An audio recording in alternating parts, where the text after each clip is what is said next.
Bonjour. Ceci est une lecture lors de laquelle vous êtes invité à vous installer confortablement, un petit peu comme lors d'une séance d'hypnose plus classique.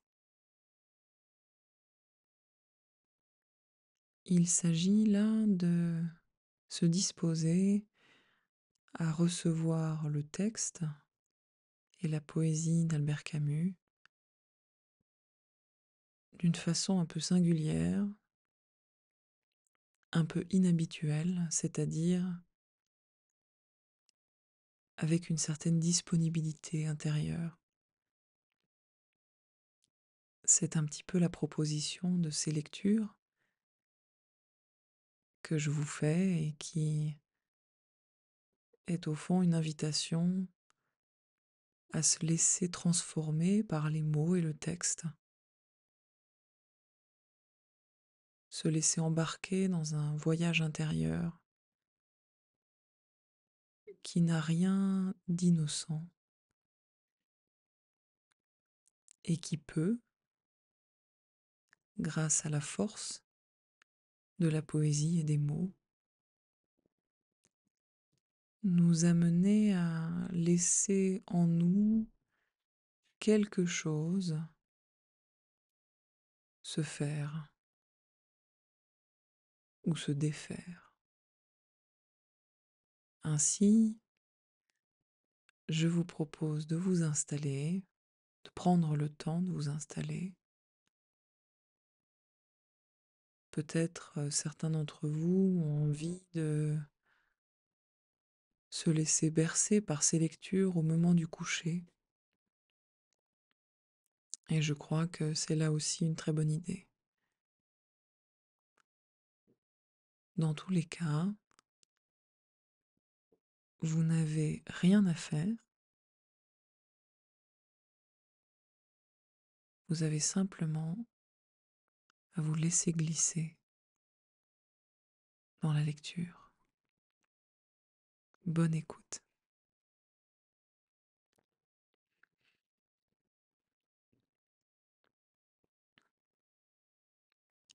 Albert Camus, Noces à Tipasa.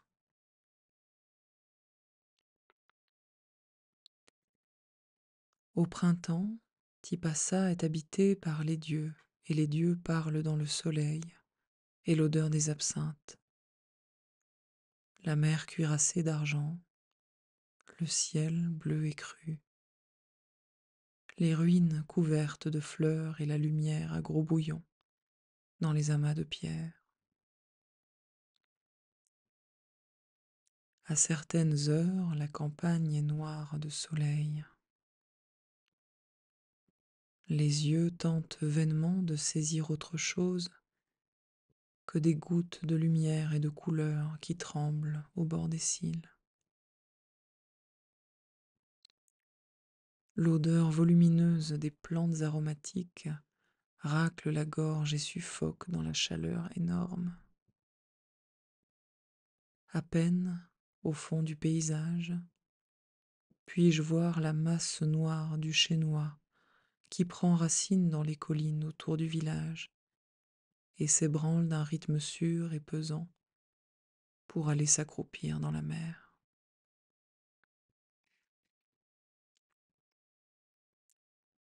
Nous arrivons par le village qui s'ouvre déjà sur la baie.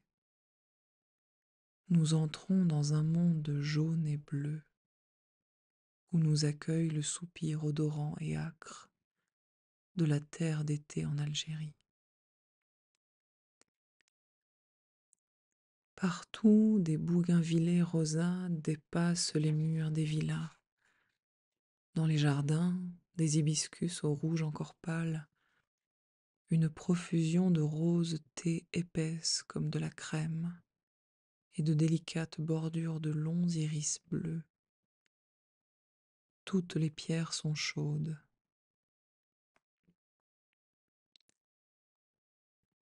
À l'heure où nous descendons de l'autobus couleur de boutons d'or, Les bouchers dans leurs voitures rouges font leur tournée matinale et les sonneries de leurs trompettes appellent les habitants. À gauche du port, un escalier de pierres sèches mène aux ruines, parmi les lentisques et les genêts. Le chemin passe devant un petit phare pour plonger ensuite en pleine campagne. Déjà, au pied de ce phare, de grosses plantes grasses aux fleurs violettes, jaunes et rouges descendent vers les premiers rochers que la mer suce avec un bruit de baisers. Debout dans le vent léger, sous le soleil qui nous chauffe un seul côté du visage, nous regardons la lumière descendre du ciel, la mer sans une ride, et le sourire de ses dents éclatantes. Avant d'entrer dans le royaume des ruines, pour la dernière fois, nous sommes spectateurs.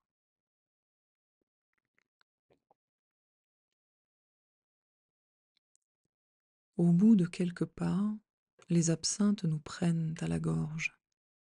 Leur laine grise couvre les ruines à perte de vue. Leur essence fermente sous la chaleur. Et de la terre au soleil monte sur toute l'étendue du monde un alcool généreux qui fait vaciller le ciel. Nous marchons à la rencontre de l'amour et du désir. Nous ne cherchons pas de leçons, ni la mère philosophie qu'on demande à la grandeur. Hors du soleil, des baisers et des parfums sauvages, tout nous paraît futile. Pour moi, je ne cherche pas à y être seul. J'y suis souvent allée avec ceux que j'aimais, et je lisais sur leurs traits le clair sourire qui prenait le visage de l'amour. Ici, je laisse à d'autres l'ordre et la mesure. C'est le grand libertinage de la nature et de la mer qui m'accapare tout entier.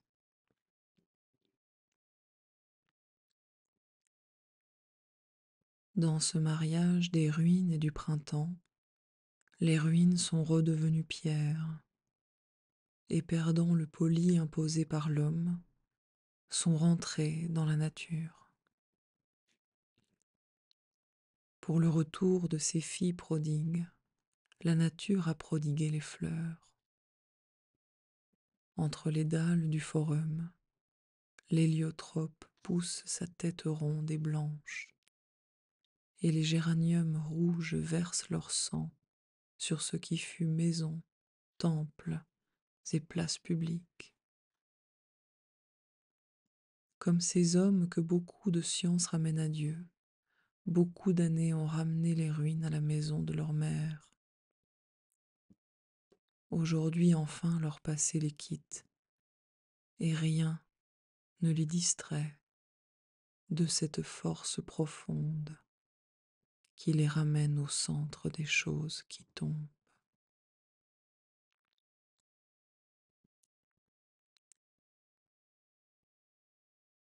Que d'heures passées à écraser les absinthes, à caresser les ruines, à tenter d'accorder ma respiration aux soupirs tumultueux du monde.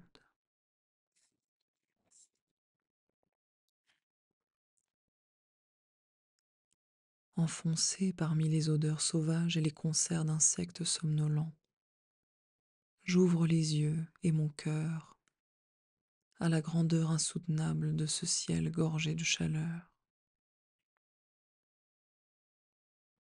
Ce n'est pas si facile de devenir ce qu'on est, de retrouver sa mesure profonde. Mais à regarder l'échine solide du chénois, mon cœur se calmait d'une étrange certitude. j'apprenais à respirer, je m'intégrais et je m'accomplissais.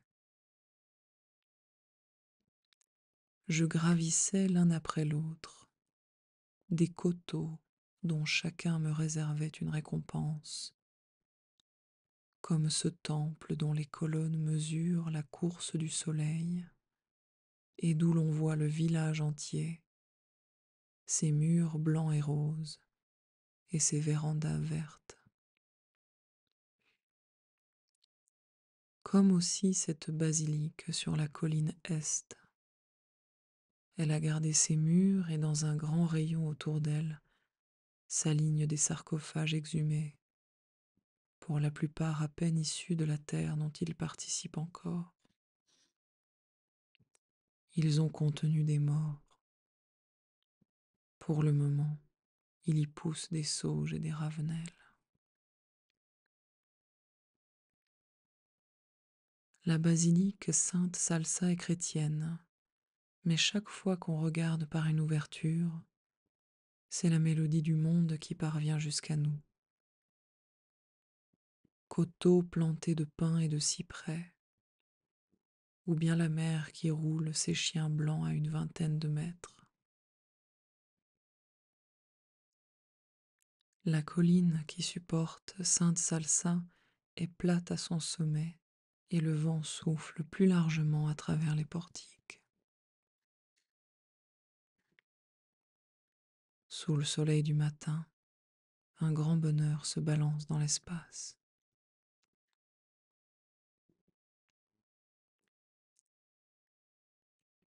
Bien pauvres sont ceux qui ont besoin de mythes. Ici, les dieux servent de lit ou de repère dans la course des journées. Je décris et je dis, voici qui est rouge, qui est bleu, qui est vert. Ceci est la mer, la montagne, les fleurs. Et qu'ai-je besoin de parler de Dionysos pour dire que j'aime écraser les boules de lentisque sous mon nez? Est-il même à Déméter ce vieil hymne à quoi plus tard je songerai sans contrainte? Heureux celui des vivants sur la terre qui a vu ces choses. Voir et voir sur cette terre, comment oublier la leçon? Au mystère d'Éleusis, il suffisait de contempler.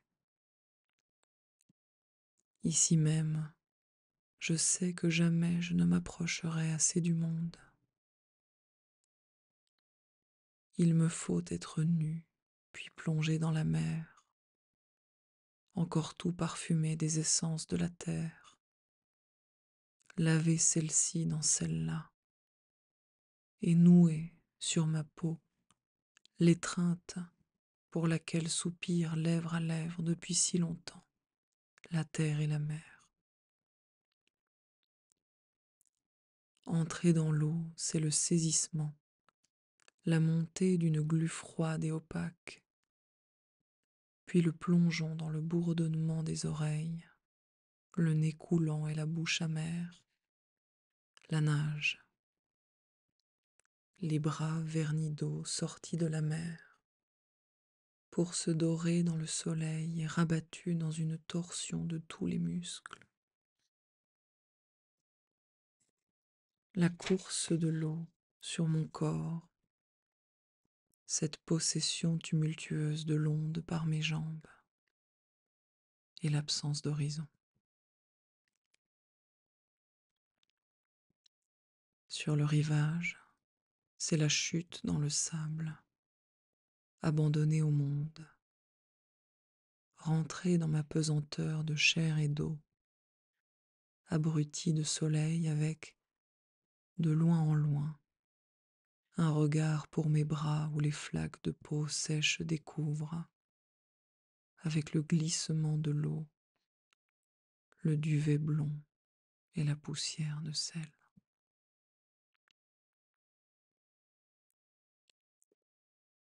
Je comprends ici ce qu'on appelle gloire, le droit d'aimer sans mesure. Il n'y a qu'un seul amour dans ce monde. Étreindre un corps de femme, c'est aussi retenir contre soi cette joie étrange qui descend du ciel vers la mer. Tout à l'heure, quand je me jetterai dans les absinthes pour me faire entrer leur parfum dans le corps, j'aurai conscience, contre tous les préjugés, d'accomplir une vérité qui est celle du soleil et sera aussi celle de ma mort.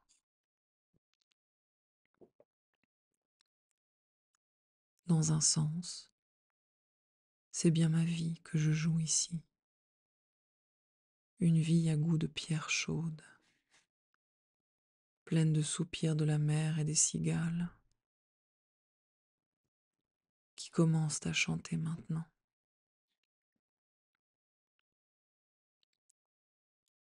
La brise est fraîche et le ciel bleu. J'aime cette vie avec abandon et veux en parler avec liberté. Elle me donne l'orgueil de ma condition d'homme. Pourtant, on me l'a souvent dit, il n'y a pas de quoi être fier. Si, il y a de quoi. Ce soleil, cette mer, mon cœur bondissant de jeunesse, mon corps au goût de sel, et l'immense décor où la tendresse et la gloire se rencontrent dans le jaune et le bleu. C'est à conquérir cela qu'il me faut appliquer ma force et mes ressources.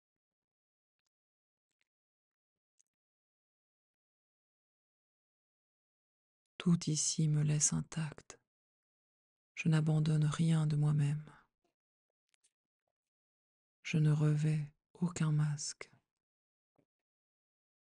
Il me suffit d'apprendre patiemment la difficile science de vivre qui vaut bien tout leur savoir-vivre.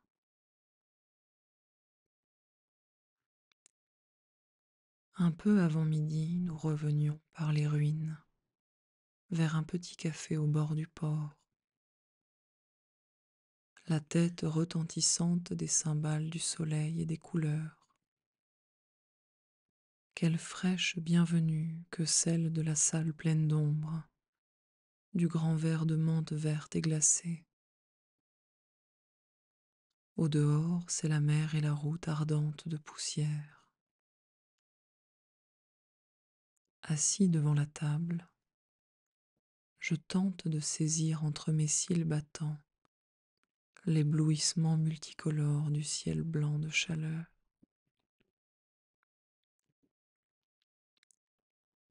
Le visage mouillé de sueur, mais le corps frais dans la légère toile qui nous habille.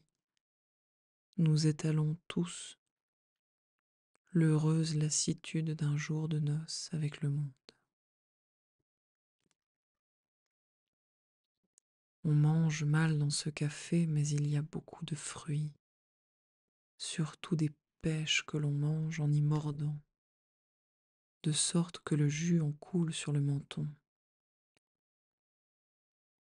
Les dents refermées sur la pêche, j'écoute les grands coups de mon sang monter jusqu'aux oreilles. Je regarde de tous mes yeux. Sur la mer, c'est le silence énorme de midi. Tout être beau a l'orgueil naturel de sa beauté, et le monde aujourd'hui laisse son orgueil suinter de toutes parts. Devant lui, pourquoi nierais-je la joie de vivre si je sais ne pas tout renfermer dans la joie de vivre? Il n'y a pas de honte à être heureux. Mais aujourd'hui l'imbécile est roi, et j'appelle imbécile celui qui a peur de jouir. On nous a tellement parlé de l'orgueil. Vous savez, c'est le péché de Satan. Méfiance, criait-on, vous vous perdrez et vos forces vives. Depuis, j'ai appris en effet qu'un certain orgueil,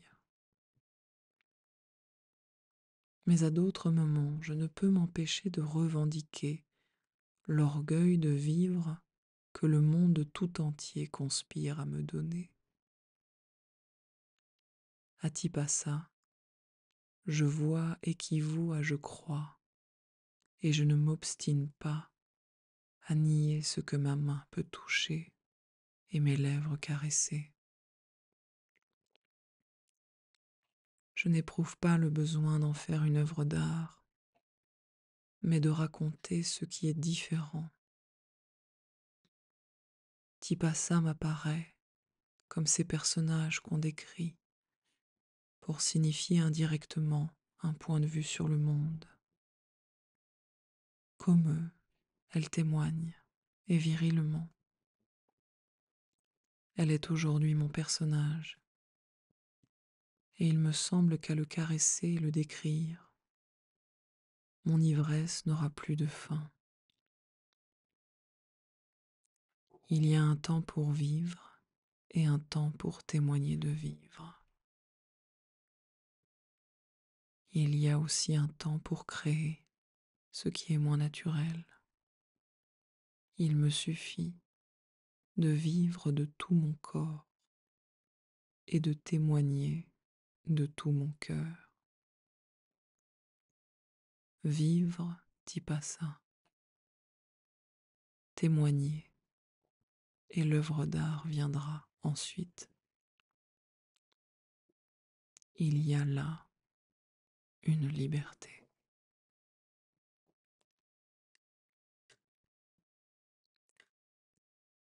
Jamais je ne restais plus d'une journée à Tipassa. Il vient toujours un moment où l'on a trop vu un paysage, de même qu'il faut longtemps avant qu'on l'ait assez vu. Les montagnes, le ciel, la mer sont comme des visages dont on découvre l'aridité ou la splendeur, à force de regarder au lieu de voir. Mais tout visage, pour être éloquent, doit subir un certain renouvellement. Et l'on se plaint d'être trop rapidement lassé quand il faudrait admirer que le monde nous paraisse nouveau pour avoir été seulement oublié.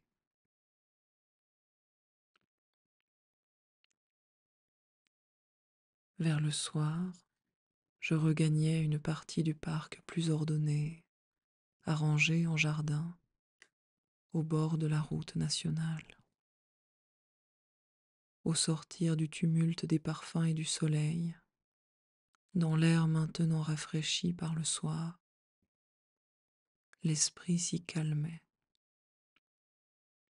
Le corps détendu goûtait le silence intérieur qui naît de l'amour satisfait.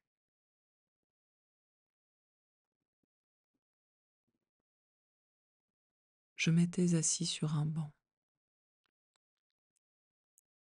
Je regardais la campagne s'arrondir avec le jour. J'étais repu. Au-dessus de moi, un grenadier laissait pendre les boutons de ses fleurs, clos et côtelés comme de petits poings fermés qui contiendraient tout l'espoir du printemps. Il y avait du romarin derrière moi, et j'en percevais seulement le parfum d'alcool. Des collines s'encadraient entre les arbres et, plus loin encore, un liseré de mer au-dessus duquel le ciel, comme une voile en panne, reposait de toute sa tendresse. J'avais au cœur une joie étrange, celle-là même qui naît d'une conscience tranquille. Il y a un sentiment que connaissent les acteurs lorsqu'ils ont conscience d'avoir bien rempli leur rôle, c'est-à-dire, au sens le plus précis, d'avoir fait coïncider leurs gestes et ceux du personnage idéal qu'ils incarnent, d'être entrés en quelque sorte dans un dessein fait à l'avance et qu'ils ont d'un coup fait vivre et battre avec leur propre cœur. C'était précisément cela que je ressentais. J'avais bien joué mon rôle. J'avais fait mon métier d'homme. Et d'avoir connu la joie tout un long jour ne me semblait pas une réussite exceptionnelle, mais l'accomplissement ému d'une condition qui, en certaines circonstances, nous fait un devoir d'être heureux. Nous retrouvons alors une solitude, mais cette fois dans la satisfaction.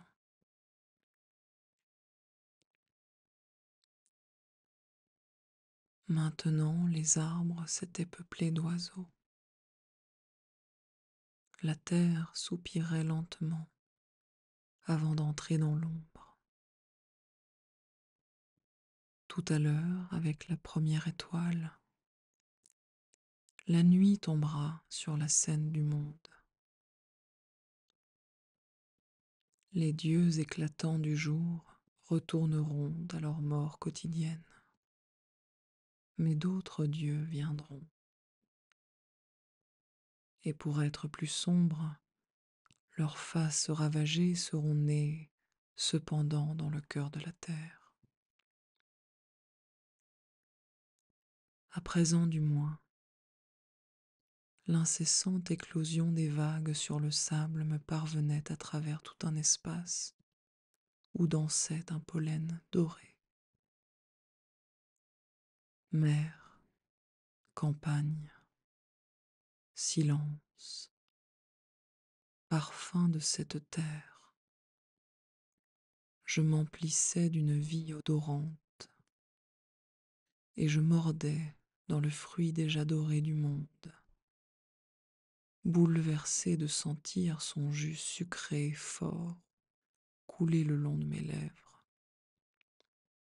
Non, ce n'était pas moi qui comptais, ni le monde, mais seulement l'accord et le silence qui de lui à moi faisaient naître l'amour. Amour que je n'avais pas la faiblesse de revendiquer pour moi seul, conscient et orgueilleux de le partager avec toute une race, née du soleil et de la mer, vivante et savoureuse, qui puise sa grandeur dans sa simplicité et debout sur les plages, adresse son sourire complice au sourire éclatant de ces ciels.